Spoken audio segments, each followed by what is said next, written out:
जय गुरु जी। शुक्राना गुरु जी। सारी संगत को जय गुरु जी। ओम नमः शिवाय। शिव जी सदा सहाय। ओम नमः शिवाय। गुरु जी सदा सहाय।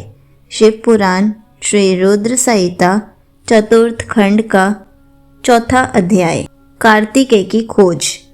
ब्रह्मा जी बोले, इस प्रकार उस दिव्य बालक को लेकर वे कृतिकाएं अपने लोक में चली गईं।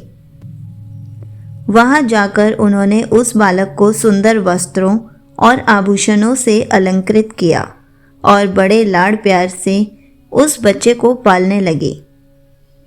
जब बहुत समय व्यतीत हो गया, तब एक दिन पार्वती जी ने अपने पति शिवजी से पूछा, हे प्रभु, आप तो सबके ईश्वर हैं, सब प्राणियों के वंदनीय हैं, सब आपका ही धन्य करते हैं, सब आपका ही ध्यान करते हैं। भगवान, मैं आपसे एक बात पूछना चाहती हूँ। तब त्रिलोकीनाथ भगवान शिव ने मुस्कुरा कर कहा, देवी पूछो, क्या पूछना चाहती हो। तब देवी पार्वती ने कहा, प्रभु, आपकी शक्ति जो पृथ्वी पर गिरी थी वह कहाँ गई।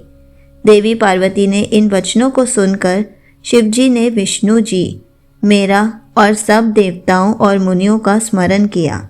यह ज्ञात होते ही कि भगवान शिव ने हमें बुलाया है, हम सभी तुरंत कैलाश पर्वत पर चले गए। वहां पहुंचकर हमने महादेव जी और देवी पार्वती को हाथ जोड़कर नमस्कार किया और उनकी स्तुति की। तब भगवान शिव बोले, हे देवताओं, मुझे यह बताइए कि मेरी वह अमोघ शक्ति कहाँ है, शीघ्र बताओ, अन्यथा मैं तुम्हें इसके लिए दंड दूंगा। भगवान शिव के ये वचन सुनकर सभी देवता भय से कांपने लगे। तब उन्होंने जैसे जैसे वह शक्ति जहाँ जहाँ गई थी वह सभी बातें शिव पार्वती को विस्तार सहित बताईं। तब उन्होंने यह भी बताया कि उस बालक को 6 कृतिकाएं अपने साथ अपने लोक को ले गई हैं और उसको पाल रही हैं। यह सुनकर शिवजी व देवी पार्वती को बहुत प्रसन्नता हुई। वे दोनों अपने उस पुत्र को देखने के लिए बहुत उत्सुक थे। तब शिवजी ने अपने गणों को उस बालक को कृतिकाओं के पास से वापस ले आने की आज्ञा दी। भगवान शिव की आज्ञा पाकर उनके वीर बलशाली गण, क्षेत्रपाल और भूत प्रेत गण लाखों की संख्या में शिवजी के पुत्र की खोज में निकल पड़े। तब उन सबने वहां पहुंचकर कृतिकाओं के घर को घेर लिया। यह देखकर कृतिकाएं भय से व्याकुल हो गई। तब कृतिकाओं ने अपने पुत्र कार्तिकेय से कहा कि हमें चारों ओर से असंख्य सेनाओं ने घेर लिया है, अब हमें बचने का मार्ग खोजना होगा। यह सुनकर स्वामी कार्तिकेय मुस्कुराए और बोले, हे माताओं, आपको डरने की कोई आवश्यकता नहीं है, आपका यह पुत्र आपके साथ है। मेरे रहते कोई भी शत्रु इस घर में प्रवेश नहीं कर सकता। माता, मेरे बाल रूप को देखकर आप मुझे अयोग्य न समझे, मैं इन सभी को हराने में सक्षम हूँ। इससे पूर्व की कार्तिकेय उन गणों की सेनाओं को नुकसान पहुँचाते नंदीश्वर उनके सामने आकर खड़े हो गए और बोले, हे माताओं, मुझे संसार के संहारकर्ता भगवान शिव ने यहाँ भेजा है। मेरे यहाँ आने का उद्देश्य किसी को नुकसान पहुँचाना नहीं है, मैं तो सिर्फ आपको अपने साथ ले जाने आया हूँ।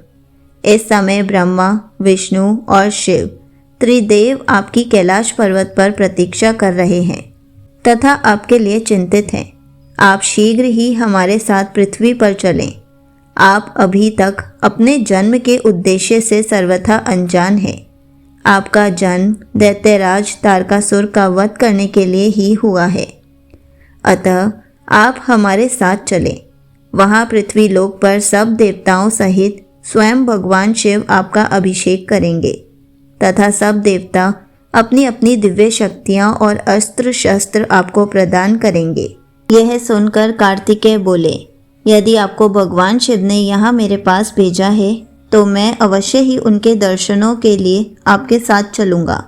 हे तात, ये ज्ञान योगिनियाँ प्रकृति की कला है। इन्हें कृतिका नाम से जाना जाता है। इन्होंने ही अब तक मेरा पालन पोषण किया है, इसलिए ये मेरी माताएं हैं और मैं इनका पौष्य पुत्र हूँ। तब स्वामी कार्तिकेय ने हाथ जोड़कर कृतिकाओं से नंदीश्वर के साथ जाने की आज्ञा मांगी।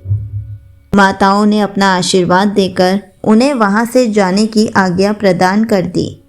संगत जी, यहीं पर शिव पुराण श्री रुद्र संहिता चतुर्थ खंड का चौथा अध्याय समाप्त होता है। जय गुरु जी। शुक्राना गुरु जी।